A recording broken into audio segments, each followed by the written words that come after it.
Hey guys, I'm Jacinta Robinson and welcome to the Fearless Podcast, where I interview athletes who have achieved incredible things.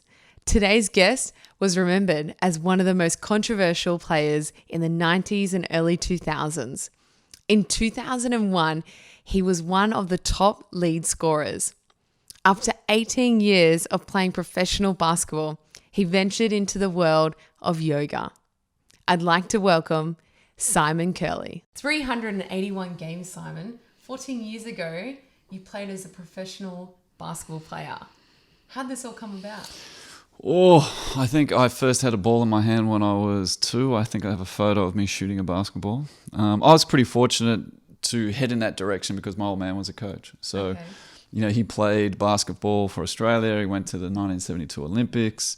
Wow. And then he coached professional basketball here. He was the winningest coach in Australia for, 20, 30 years. Yeah. He got the Bullets going back in the early 80s. So it was kind of in my family's blood. Yeah. And then I look back now, though, and I think I didn't even have a plan B. It was just like, I was just going to be a professional basketballer. That was it. When that's just ridiculous. Like, if that was my kid, I'd be like, you're an idiot. Yeah. But I just knew that's what I was going to do. Yeah. It was I went the long way and the hard way about going and doing it. Yeah.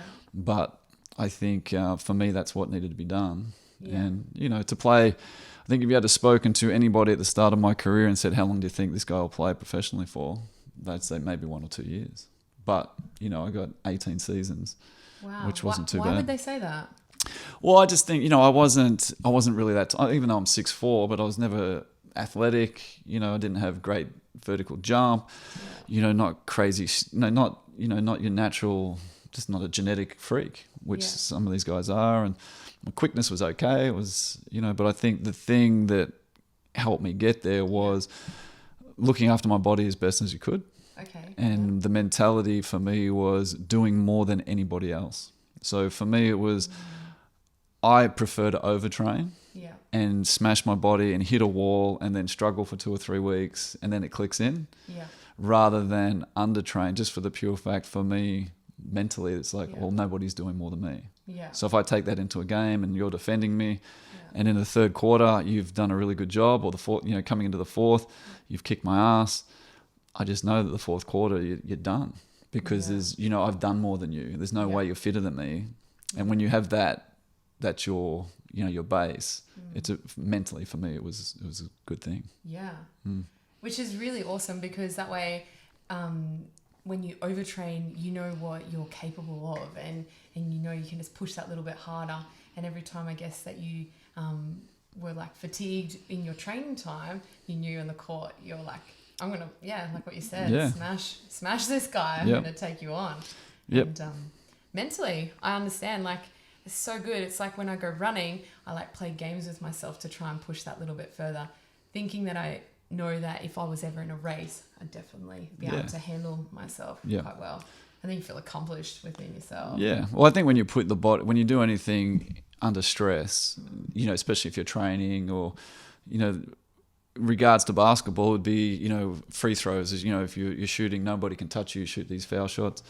If you train super hard and you put yourself under, and then, in a game, when you get to that situation, it's just, well, the body's okay. And then the mind's like, well, I've done this a million times. So, it'd be a lot easier. Yeah.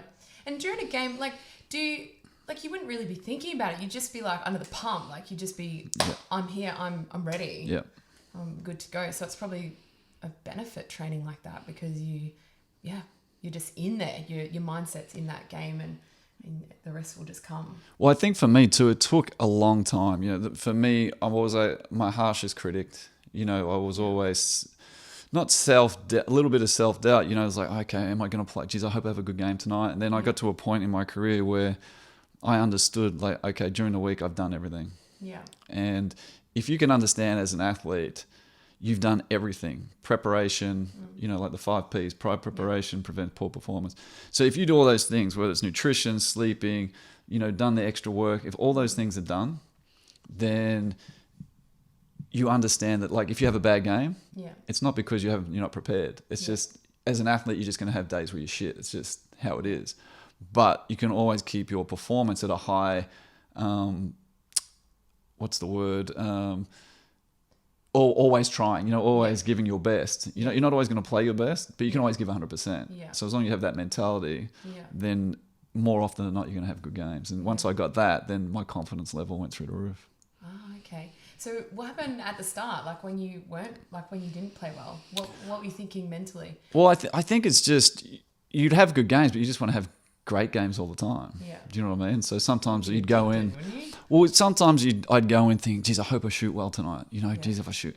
Whereas the best I ever played was once I didn't think like that. I was just like, I've done the work, so they're either going to go in or they're not. There's nothing more I can do. Yeah. Yeah. So prep pre-hand and then away you go. Yeah, and that was a big thing for me. Yeah. So you're saying like your dad had an amazing career in basketball. How did with you, was that how it directed your career by following his footsteps, or was that completely disconnected? I don't know how that...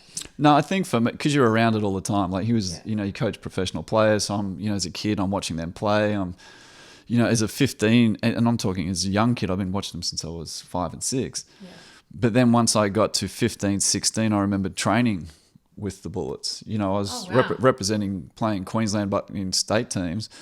But, during the week, I'm going down there, getting my ass kicked, and you're playing against professional men. I'm 15, 16, and then I was playing in, A-grade competition in Brisbane as a 15, 16-year-old, again, against men.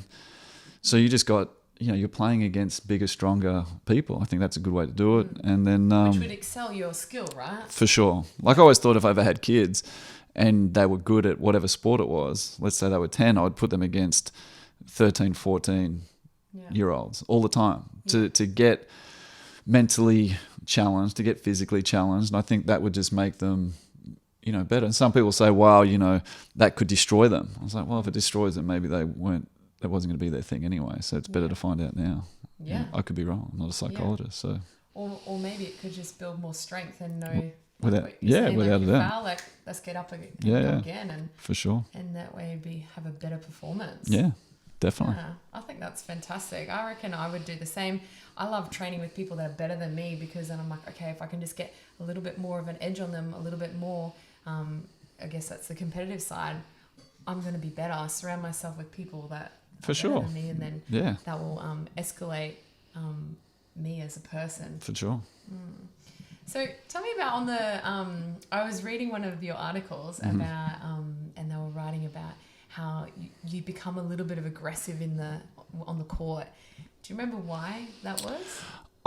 I played with a lot of that was for me professionally. It was like, it's not this extreme. It was like either kill or be killed. That's what you're going in there for, right? So, and I think I was never soft, and I just played hard. And if I could take one thing out of my game, which I resent more than anything, it was I had so much hatred towards referees because I just felt they were incompetent, and not incompetent, but antagonistically incompetent. So it's okay. We understand referees going to make mistakes. That's just normal. But in the era that I played, and listen, cool players are going to snap at a referee and say the inappropriate thing. Get it. But for a referee to snap back or make a smart comment to an athlete, for me is unacceptable, because we're playing at such a high level and it's intense. So we're going to screw up. It's not the referee's fault, it's our fault. But to do anything to an athlete, to antagonize them in any way, for it to go on, I think is wrong. And a lot of them do that, So I think for me, it was just more, if a referee had said to me, hey, listen, I get it, but if you do that one more time, we're going to kick you out of the game. So he's been cool enough to let me know, right? Now, if I do it again, it's not his fault. I'm the idiot to react. But I did let them get into my head, And whereas if I had I meditate twice a day now. If I had been doing yoga back then, like I do now, then that stuff, you wouldn't even think about it. Because it was so energy sapping. It was mental. And I think I had that. It was just, my aggression was awesome, but at the same time, it was detrimental. So you can use that aggression, even playing players, you can use it, but you want a balance. And I had no balance. It was one or the other. Yeah, right. And do you think that the refs were doing, because I've heard this in football and stuff like that, the refs, like one-sided. Has that ever entered your mind? Like that ref is vouching for the other team? Or You know what? Who knows? But I just know. I know some of them. I know a lot of them have. If you've been smart to them, or you've been a dick to them, yeah, they're gonna hold that. How can you not hold it personally? Like, do you know what I mean? Yeah. You can't tell me you're not going to. Yeah.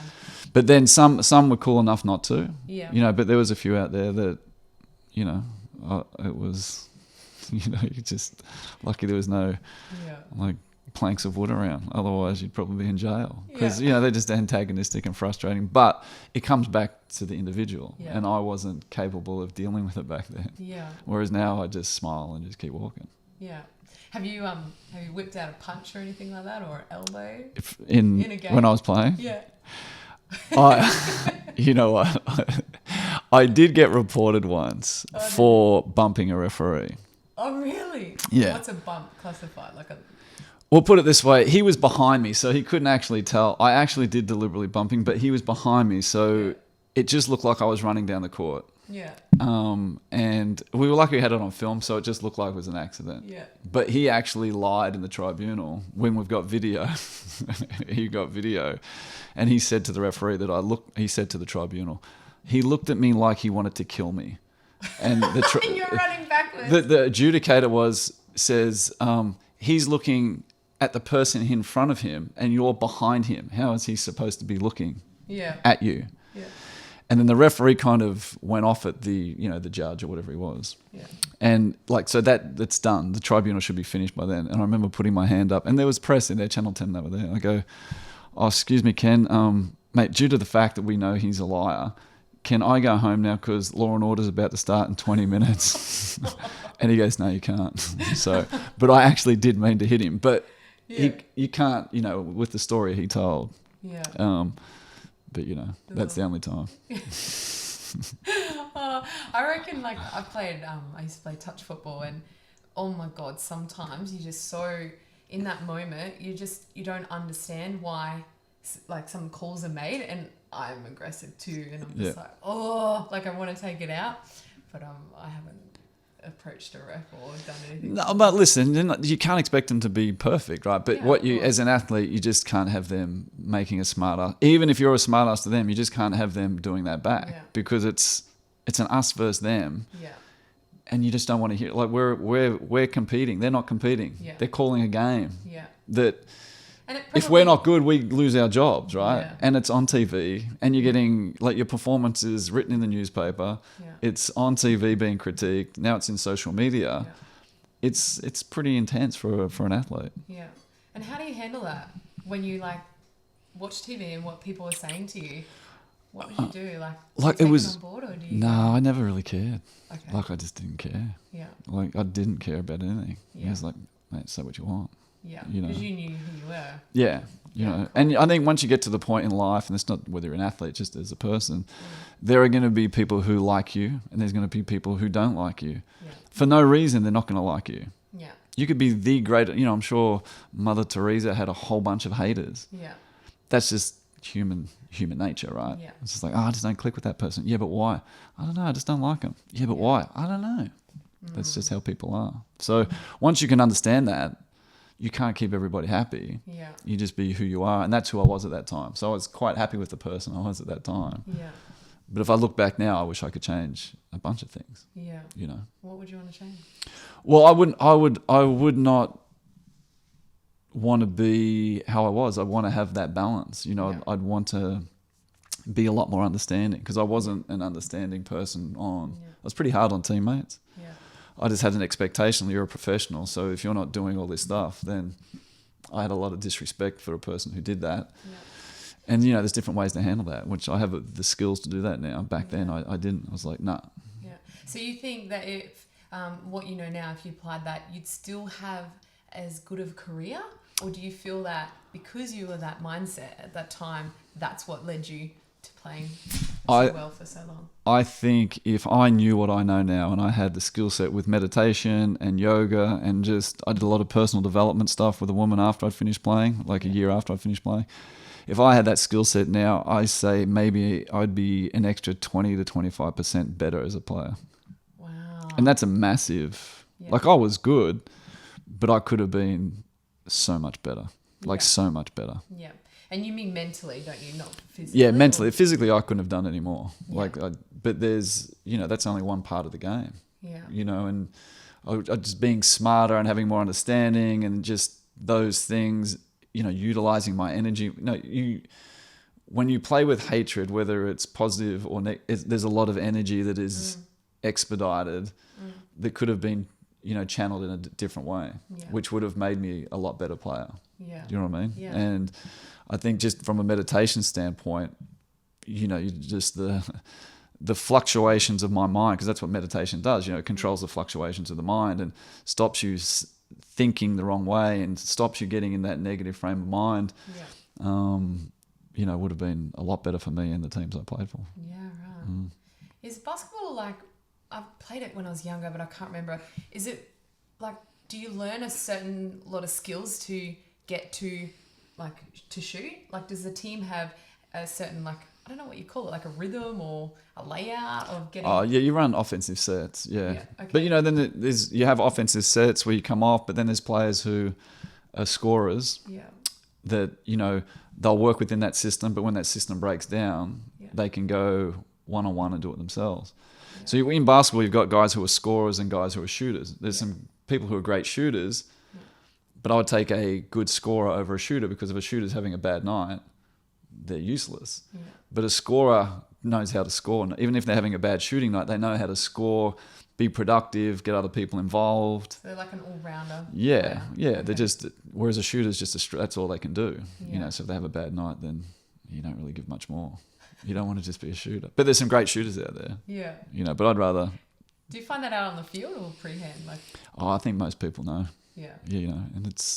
And you've either got that in you or you don't have it in you. Some people, relish taking that responsibility. And there's a difference too. You don't want to be a scorer that doesn't like to include the rest of his teammates, because that's shit as well. Yeah. That's bad team chemistry. And there's been a lot of good scorers that have just been bad for their team. Yeah, right.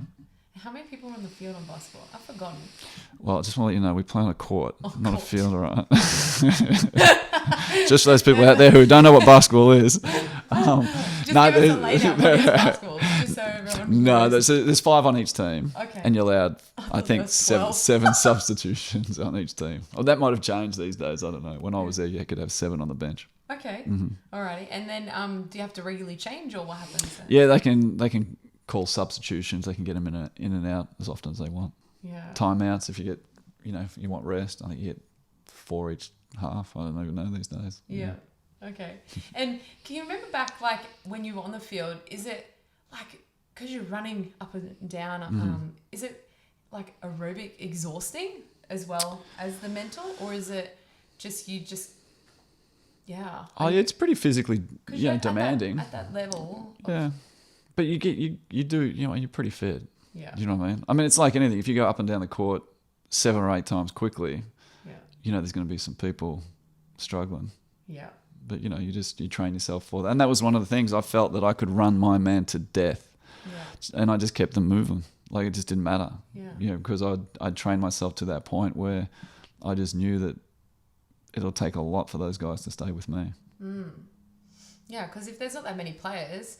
then that way you would be running a lot, really. Yeah, for sure. So, Simon, tell me about a highlight in your career. Ooh, highlight. Well, for me, I think it was in 2001. I played for Brisbane, and we had a bunch of young kids. We didn't have a very good team. We had a terrible coach. Yeah.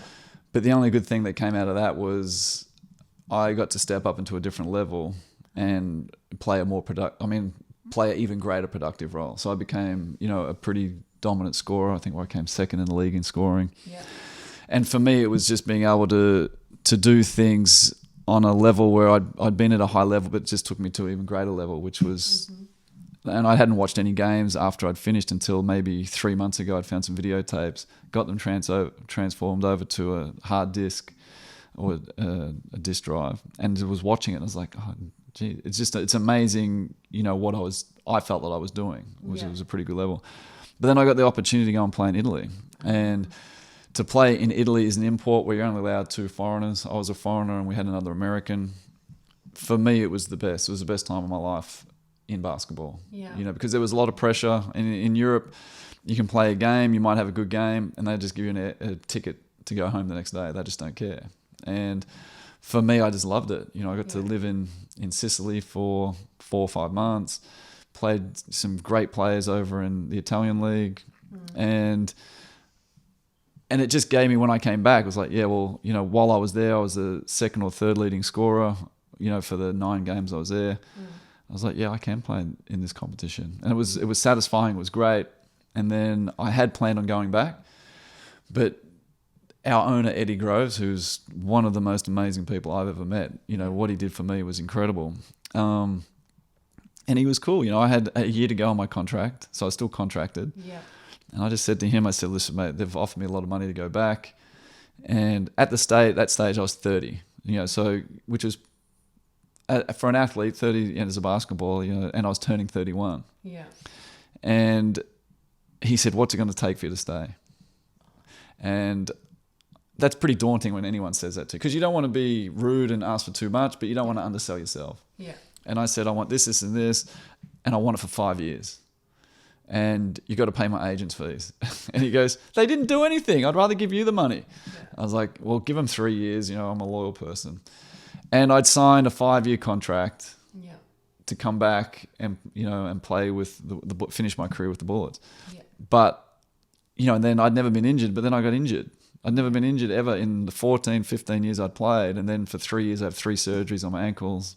Oh, so if I had done that in Italy, they don't care. They just hand you a plane ticket and say, see you later. Yeah. So while I was playing in Italy, it was an incredible highlight. Yeah. Like, I loved it. Do you feel like the Italy players were like, were stronger and faster, or do you feel like, do you think that's why you liked it more, because there's a bit more of a competition, or do you No, the competition in Australia was amazing. Okay. Like, tough. Like, it's not like it is now. Like, Australia's, like, the competition now is great. Yeah.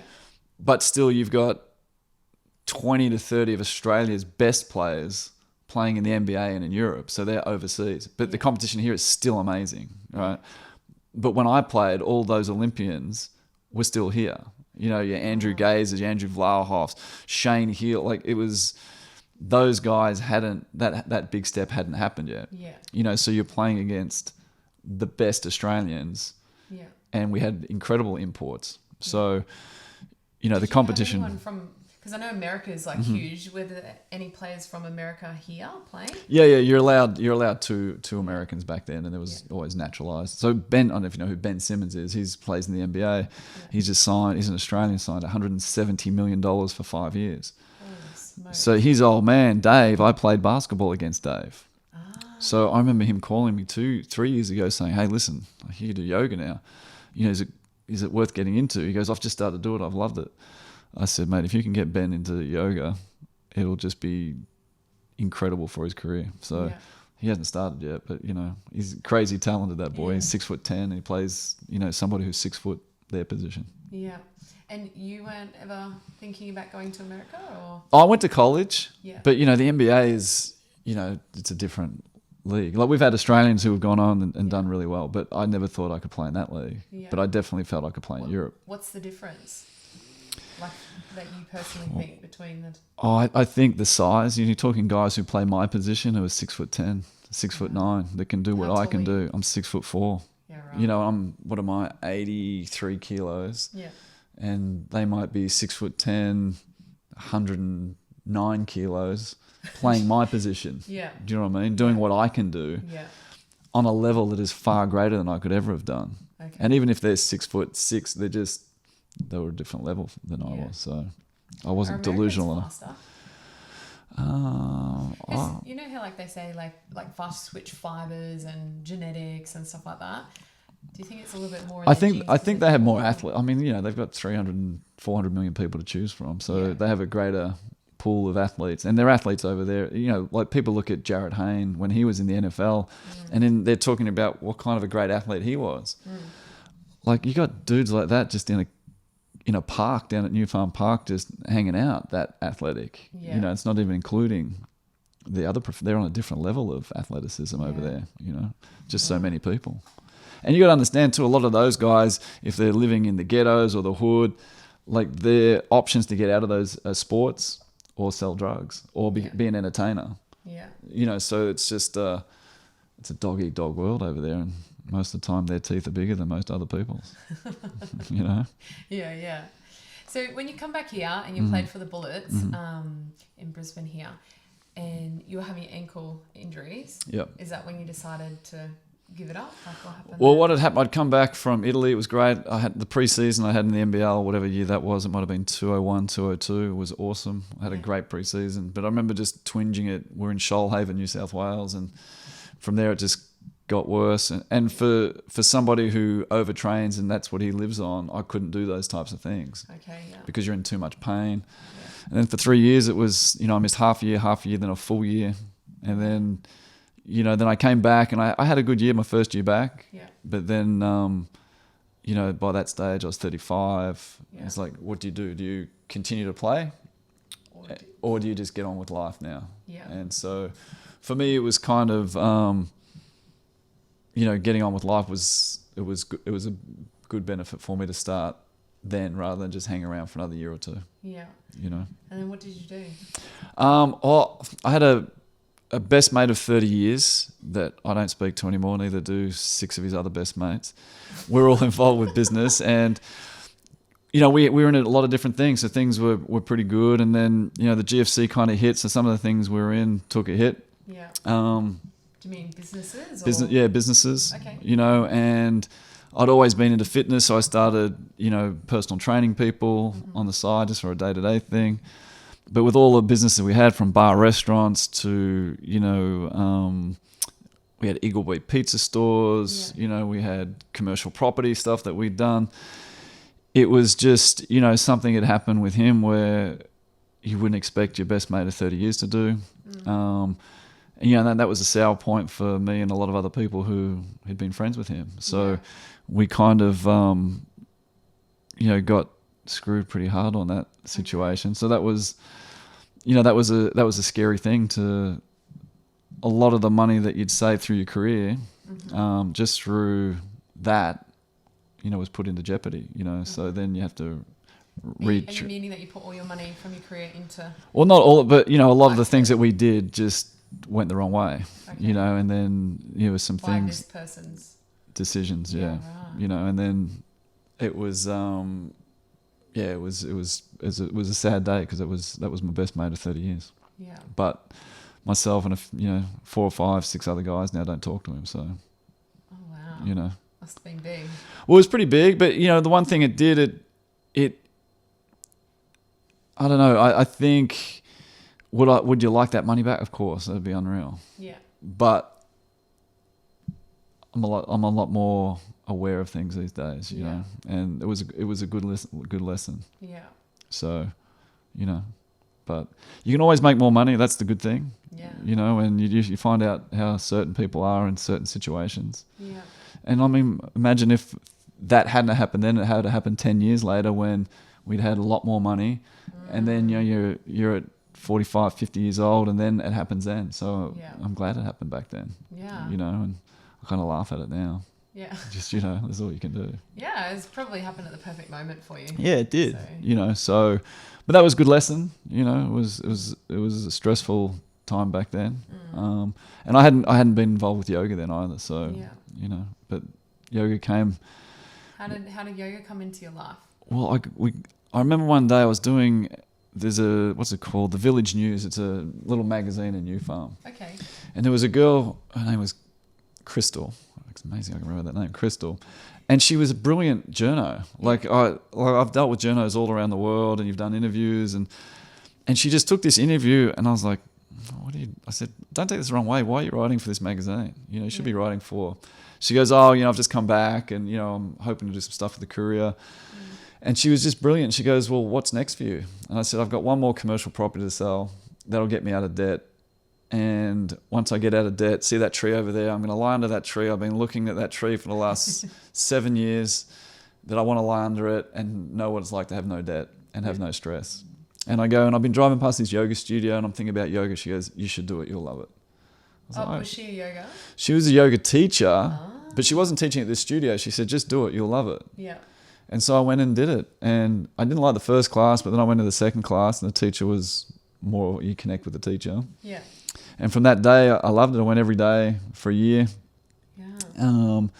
What kind of style was it? It was power yoga. So for me, it was perfect. You know, it was a strong vinyasa flow. You know, if you hadn't given me one where you were singing Kumbaya, then I probably would never have done yoga before, you know. Or, Yeah. but it was good. It was an athletic-based style, and that's what we base Raw Power Yoga on is, Yeah. you know, a strong studio. We like arm balancing and handstands, but Yeah. we cover everything, you know, from So meditation. for the audience, Simon's just talking about his studio that you own in Brisbane. Whereabouts is it? Yeah, we're in Albion on Sandgate Road. Yeah, Raw Power Yoga.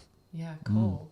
And sorry, keep continuing arm balancing and Oh no, so that was you know, for me it was like, oh, this is unreal. You know, I was looking for something completely different, yeah, and it was. And then it was, I'd met a super cool girl in there, and then she did her teacher training. She said, you should do it.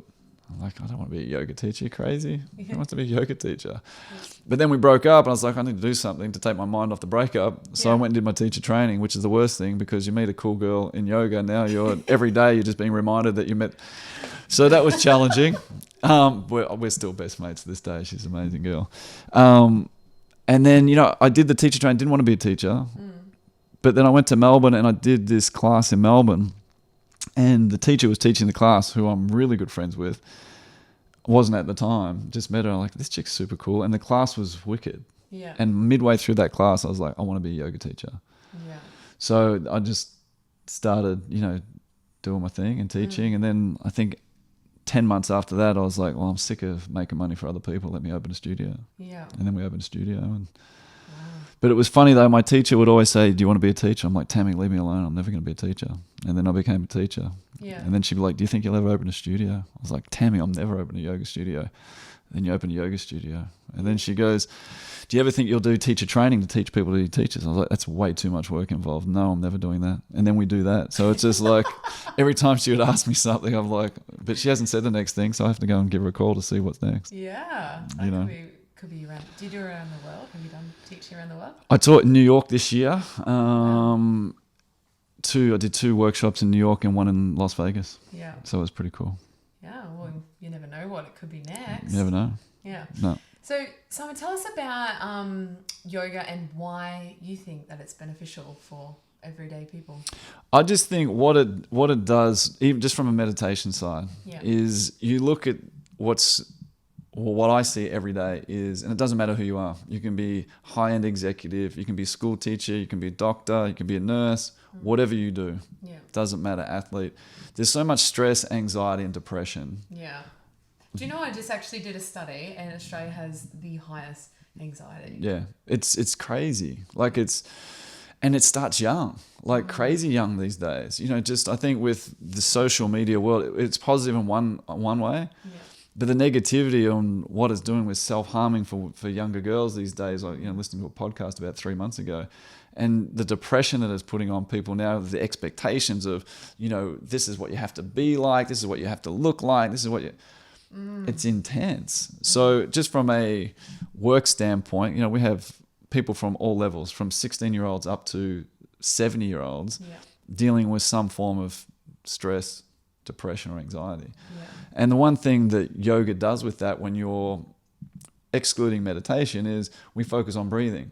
And if you can focus on the breath and the movement of the body in a 1 hour class, let's say it's a 1 hour class. Yeah. For that 1 hour, you haven't thought about what's going on at work, what's going on at home. So how often do you get that time just to sit down and not think about anything but breath and movement? Yeah. And then when you throw meditation into the mix, a separate side of meditation, then you're trying to control fluctuations of the mind. Like the mind, we call it a monkey mind. You know, we can read into anything and take that on any kind of journey that you want, negative. And most of the time it's negatively. So how do you control that? No, you sit down and you find some quiet space and you focus on breath. Yeah. And you focus on whether it's a mantra, and you do that daily, because the easiest way to explain meditation, it's like a bicep curl for your mind. So you're just exercising the mind. Yeah. Right. You know, you're not trying to make it blank or still or have this, like, that's just going to be impossible. Yeah. But if when you're doing your meditation, you find that your mind is drifting and wandering and thinking about something too much, that just means most of the time we've lost connection with our breath. and whatever mantra we're doing. So it's like, okay, cool. Let me come back to the breath. Let me come. And then over time, it's just, I mean, a perfect example was I haven't missed meditation in over a year. And on Saturday, Sunday, I missed it. We had teacher training, we're doing exams, and I forgot to do it. Yeah. And then coming back to Monday, Tuesday, Wednesday, doing it, like the difference that I felt just not doing it for those 2 days. Like the clarity and the understanding that I have of where I am in my life and what needs to get done. It's ridiculous. Yeah. Like I kind of feel it'd be great if it was, you can't make it law, but it'd be great if everybody by law had to meditate at least 10 minutes a day. And it probably brings them back into balance. It definitely brings it back into balance. Yeah. Like, you know what I mean? You just have a greater understanding of not overhyping the situation or not blowing a situation out, because that's what we do, right? It's like, okay, we look at this situation and we don't look at it in a constructive way. We're like, well, let's magnify this 400 times. Yeah, and a lot of that's done in relationships, right? It's like something happens, your partner does this. Oh my God. It's like, well, where are you getting this from? That's just our mind wanting to create that situation. So with a meditation or a breathing practice, that's what it helps alleviate, you know, over time. Yeah. Do you have any like tips for the audience that are listening? Like something that they were at home listening and they feel a little bit stressed out. Do you have any? I just think if you, like, people think, oh, how long do you have to meditate for? You know, you don't have to do 20 minutes. And maybe people find 5 minutes even hard. Yeah. But if you just find somewhere quiet, the simplest thing. And if you are quite anxious, just take a slow inhale through the nose and then a long sigh, like out through the mouth. Just do that a few times, right? If you're anxious. Yeah. But if you want to do it as the simplest form of meditation, just find somewhere, turn your phone off, and just close your eyes, sit up straight. You can lean against the wall. Don't let your head rest on the wall. Just lean on it. And then just focus on breathing through the nose gently and out through the nose. Like the simplest thing. Just do that for 3 to 5 minutes. Yeah.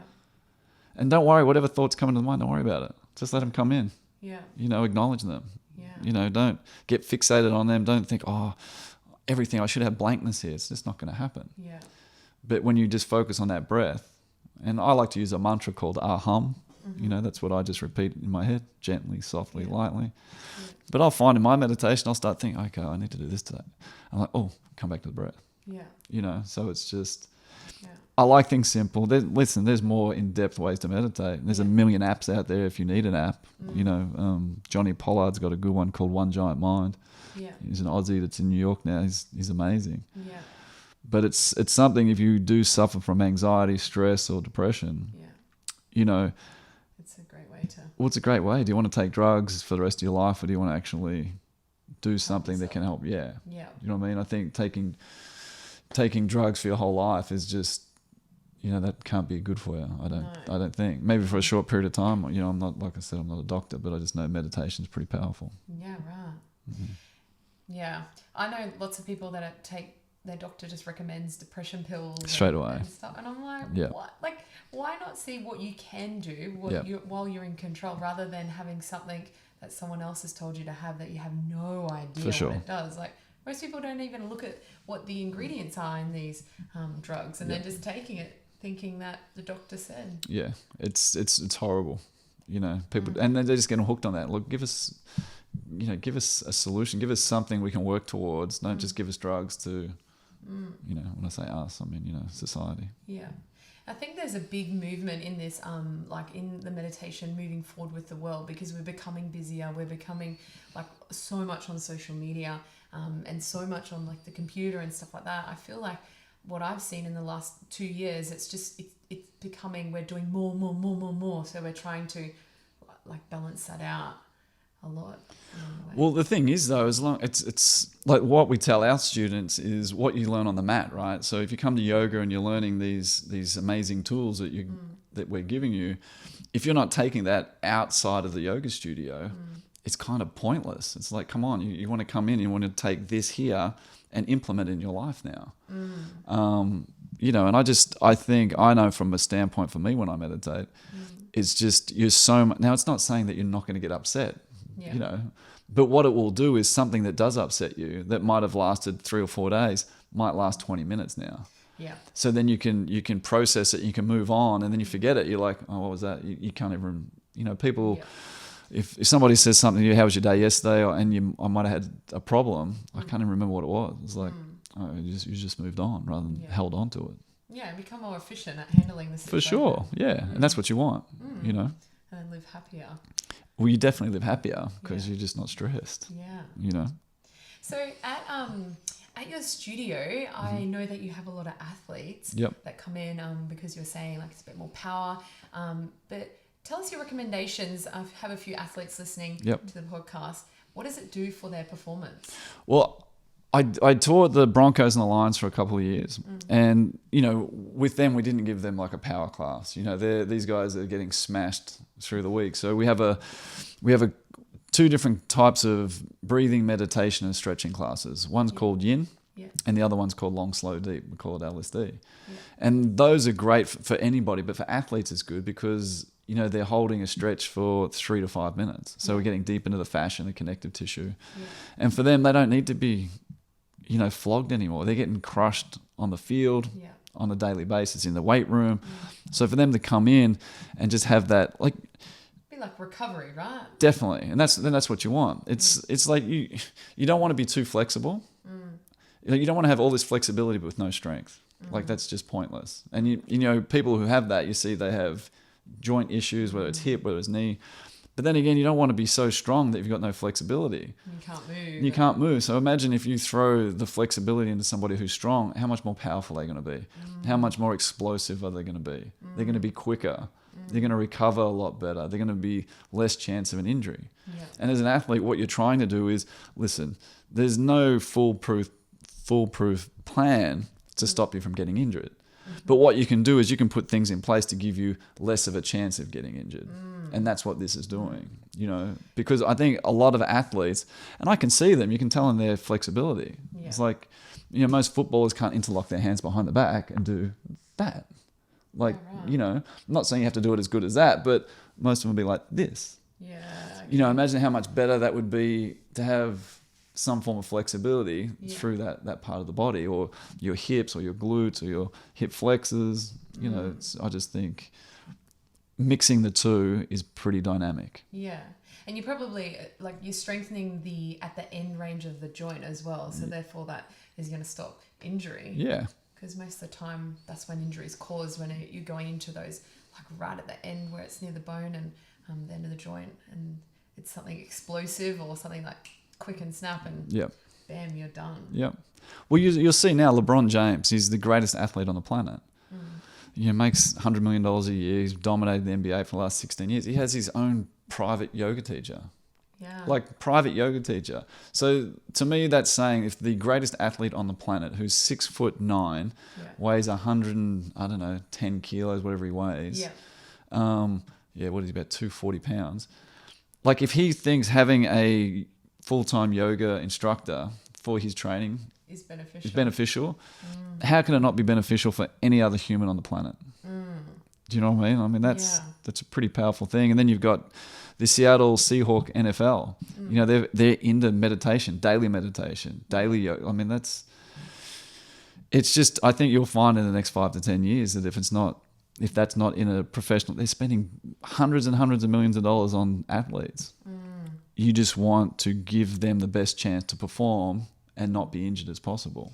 It's like nutrition. They want the best nutrition fed into them. So I guess that's just the other element in there. Definitely. To get the best performance out of them. Yep, for sure. Makes sense. And so what about the general public? Like if they're wanting to do yoga, what would you recommend? Like, because there's so many different styles out there in yoga. And like you said before, you don't want to be hyper flexible, over flexible, and you don't want to be not doing yoga at all and be too strong that you can't move. So what is a recommendation for a class? I think, like I know at our studio, we cater for people. It doesn't matter whether you're advanced or a beginner. You can come into any class, and the class is designed for a beginner or an advanced person. So when you come in, you know, you don't want someone who's advanced because there's a couple of beginners in there, the class to be so pulled back that they're going to be like bored. But then you can't have it so intense where the beginner comes in. So what we do is we make sure there's options for everybody. You know, so it's like a beginner gets what they need, the advanced person gets what they need. And I think, you know, we got about 6 or 7 different styles. So there's always, a teacher style that will suit you more than it will suit me. Yeah. So it's just trying different things. There's so many different styles of yoga. I don't say one's better than the other. You just need to try them all and say, hey, this is what I like. Yeah. You could do something that I just wouldn't agree with. Yeah. But if you've tried all the other styles and that one connects with you, you got to go with it. Yeah. I'm not going to say, well, you shouldn't do that. Yeah. It's like, that's what works for you. Yeah. And I think that's the way you have to be, So Yeah. it's just like trying a pair of shoes. You got to try on a few shoes and see which ones you like. See which ones fits for you. Yeah, definitely. Yeah, that's a good analogy. So, okay, well, wowsy. So you've gone from basketball to yoga. Mm-hmm. And do you play basketball at all now? Haven't touched a ball. I've touched a ball twice in 14 years. Oh my gosh. Yeah. Wow. Okay.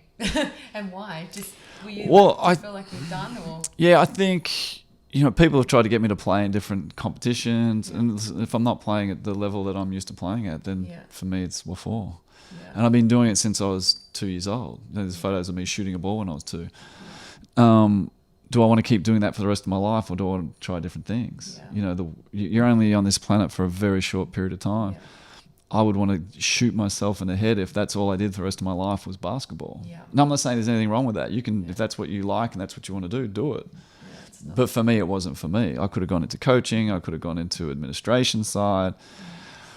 But I'd done that. I finished when I was 35, so I'd been around basketball that amount of time, and it was just time to move on and try something different. And I would never have thought that yoga's would give me what it's given me. Yeah. I've got to teach some of the best sporting organisations, in Australia. I've got to meet some of the most incredible performers, whether they're, Australian ballet. The students I have in our studio, every day I rock up, and I just think, I'm the luckiest guy around, because we've just got a great group of people. Yeah. There's no ego. Everybody welcomes everyone. I'm like, man, I just shake my head and think, and there'll be days I just thank them. Yeah. I'll be like, what are you thanking us for? Yeah. I'm like, because they give me more than I could ever give them. Yeah. It's That's a beautiful thing. Yeah, it's amazing. Yeah. Do you think that you'll be inspired by something else? Like, I think always. I'm always looking for different. Like I'm always going to be involved with yoga because I love it. And like we spoke a bit earlier. Just with the child, the yoga with the childcare stuff. We put yoga teachers in childcare centres now. To see the reaction of what that does is getting kids that young involved with mindfulness, breathing techniques, and fun meditation games. It's not like you and I would meditate, the kids. Yeah.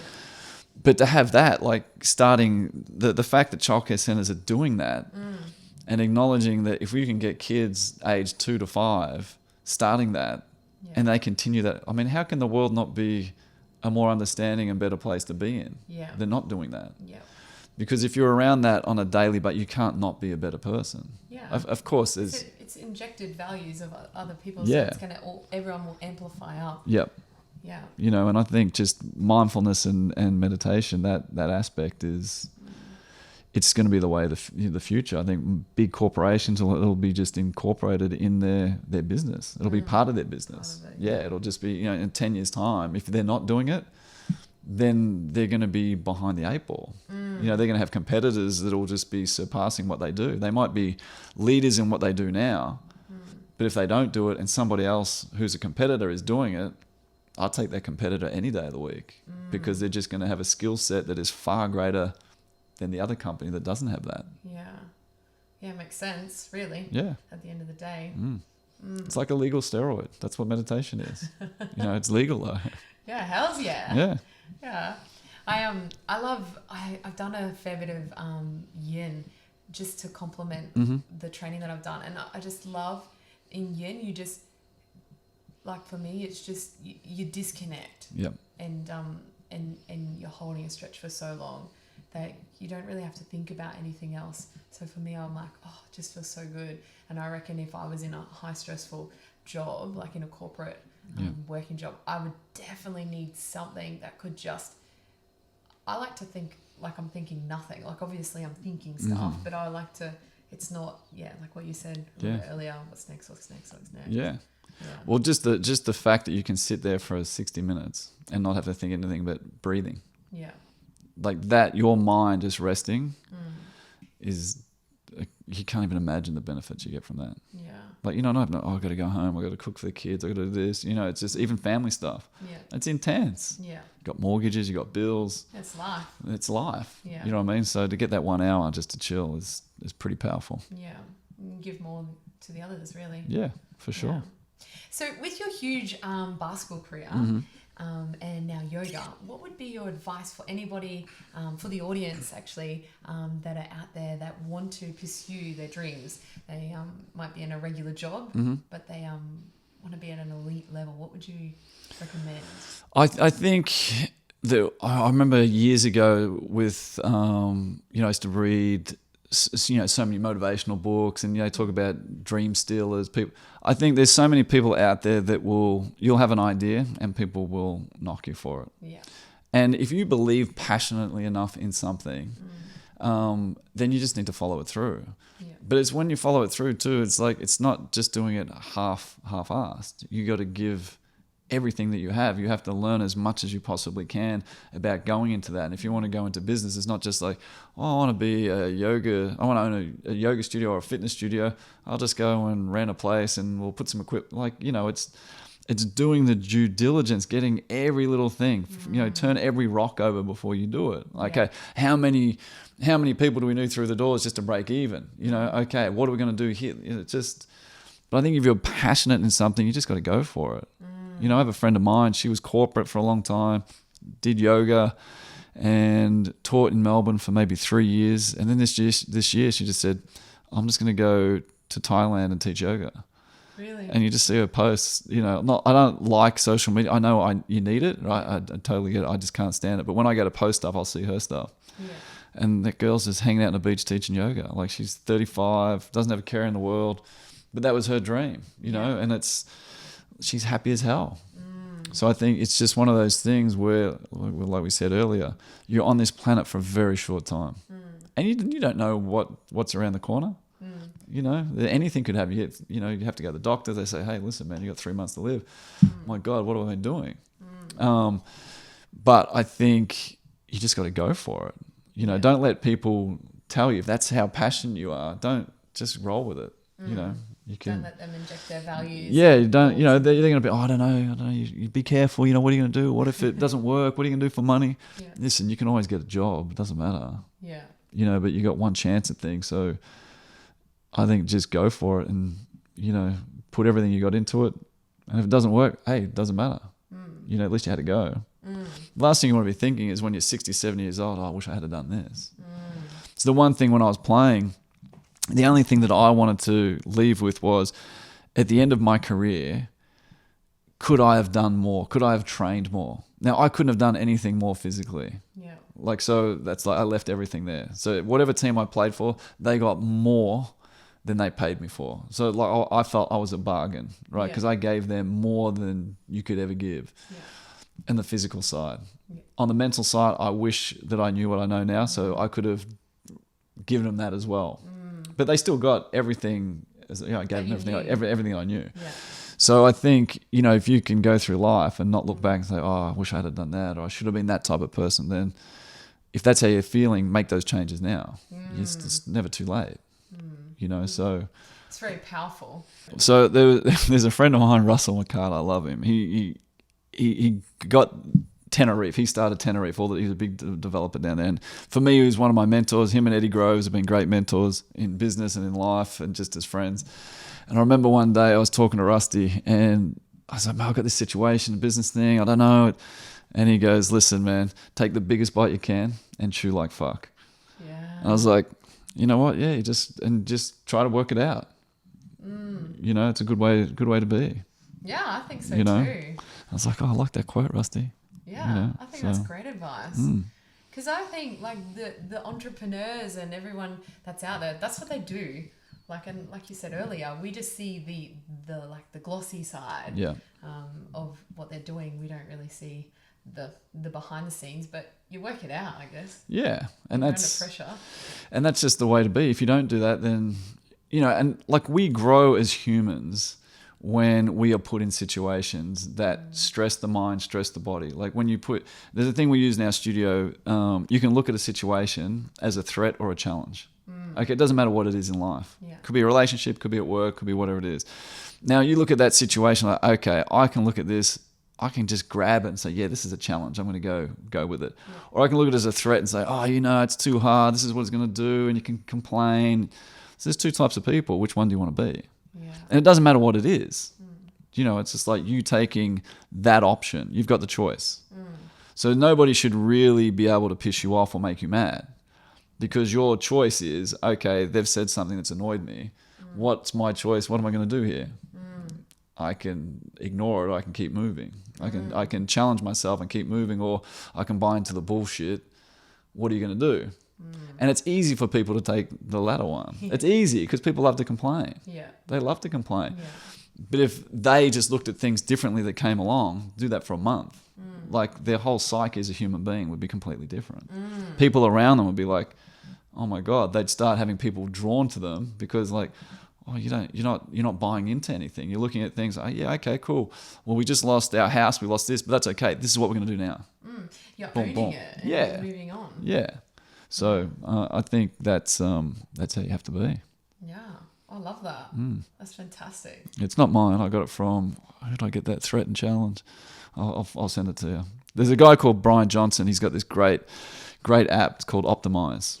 And he'll analyze books and business people and scientists and psychologists. Everybody. He's a freak. He's amazing. He's got some good stuff in there. I'll have to check it out. Yeah, definitely. That sounds awesome. Yeah, he's good. Well, thank you so much Pleasure. for coming into the HIV to talk to me today on the podcast. It's been a pleasure. I've had a good time. Thanks for listening in, guys. If you'd like to get in contact with Simon or check out the studio, I'll leave all the details in the show notes below. If you're on Apple, give us a 5-star review. But if you're listening on YouTube, give us a thumbs up. Let us know what you think and stay tuned for the Fearless Challenge. Okay, so Simon, what is your challenge for me today? So what we're going to do is you're going to shoot from 5 spots. Okay. You get 5 shots. Yeah. And for every shot that you miss, you've got 1 sprint. So there's 25 shots. If you miss 20 shots, you've got 20 sprints. But if you make all 25, you don't have to do anything. How's that? Yeah, sounds pretty good. Yeah, How far's the sprint though? I will make it nice and easy. We'll just make it from here to here, so it's about 25 minutes. Yeah, okay, cool. So we're in. All right. Wish me luck.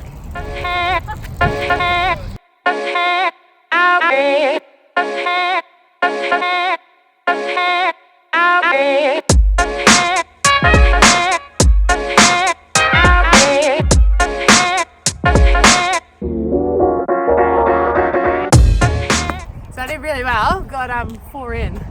4 out of 25, so that's 21 sprints. And we're going to put you on a little timer too to make sure to keep you honest.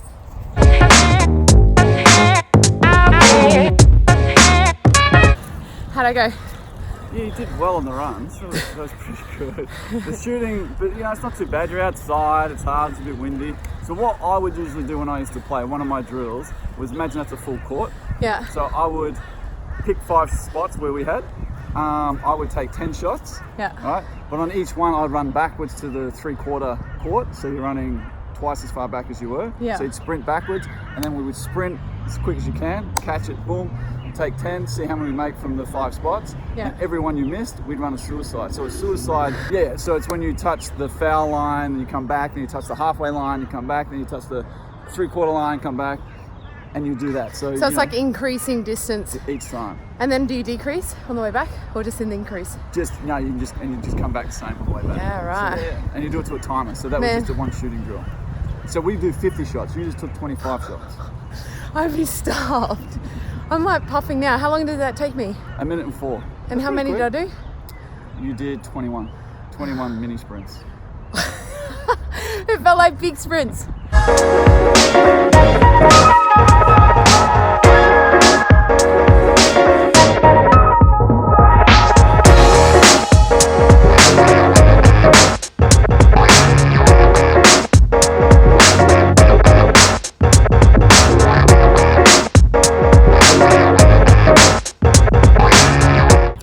So, man, you're tall, hey?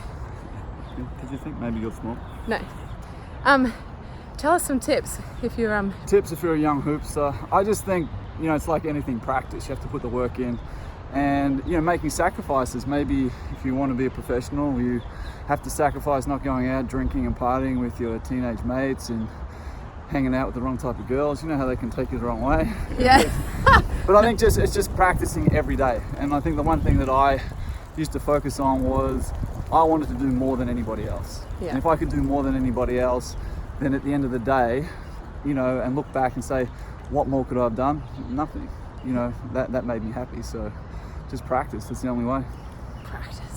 Practice makes perfect. It does. Woo! Check that out. Ricky.